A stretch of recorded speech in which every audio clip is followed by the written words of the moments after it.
اچھا جی، ایک سوال یہ ہے کہ کیا نماز میں ٹخنے کے نیچے کپڑا لٹکا کر نماز پڑھنے سے نماز ہوگی یا نہیں؟ برائے مہربانی مدلل جواب دیں۔ دیکھیں، وہ حدیث جس میں یہ کہا گیا ہے کہ لا يقبل اللہ صلاۃ مسبل ازارہ، یہ ابو داؤد کی حدیث ہے، تو یہ حدیث سند کے اعتبار سے ضعیف ہے کہ اللہ رب العزت اس آدمی کی نماز کو قبول نہیں کرتا جو اسبال یعنی اپنا کپڑا ٹخنوں سے نیچے لٹکاتے ہوئے نماز پڑھتا ہے۔ ٹخنوں سے نیچے کپڑا لٹکاتے ہوئے، چاہے وہ شلوار ہو، چاہے وہ پینٹ ہو، چاہے وہ چادر ہو، جس نے بھی اسبال کیا ہوا ہے اس کی نماز اللہ تعالیٰ قبول نہیں کرتا۔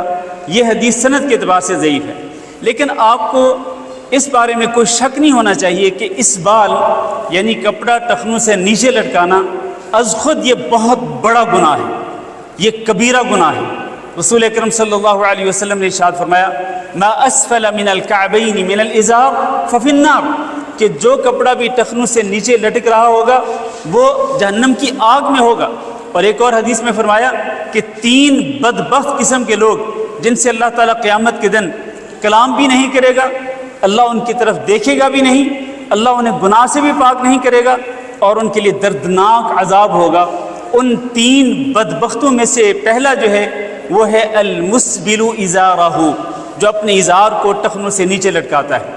ازار میں ساری چیزیں شامل ہیں، چاہے وہ شلوار ہو، پینٹ ہو، چاہے وہ لنگی چادر ہو، جو کپڑا بھی آپ نے نیچے پہنا ہوا ہے وہ ٹخنوں سے نیچے نہیں لٹکنا چاہیے۔ اسی طرح یہ دشداشہ ہے، یہ بھی ٹخنوں سے نیچے نہیں لٹکنا چاہیے۔ یہ بہت بڑا گناہ ہے اور یہ کبیرہ گناہ ہے۔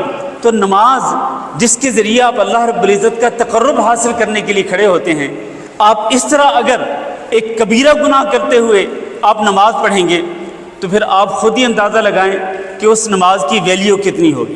نماز ہو جاتی ہے، ہم یہ نہیں کہتے کہ نماز نہیں ہوتی، نماز ہو جاتی ہے اس معنی میں کہ اس نے اپنے گردن سے گویا کہ فرض ادا کر دیا، جو فرض اس کے اوپر اللہ تعالیٰ نے لاگو کیا تھا وہ اس نے پورا کر دیا۔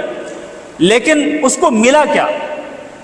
اس نماز سے اس کو کیا ملا؟ اس کو یہ سوچنا چاہیے کتنا اجر و ثواب اس کو ملا کہ جب وہ اتنا تکبر کر رہا ہے کہ وہ اللہ کے رسول صلی اللہ علیہ وسلم کی احادیث کو نظر انداز کرتے ہوئے وہ نماز کے اندر بھی، حالانکہ یہ کپڑا لٹکانا عموماً بھی حرام ہے اور بڑا گناہ ہے، لیکن نماز کے اندر اس کی حرمت اور زیادہ بڑھ جاتی ہے۔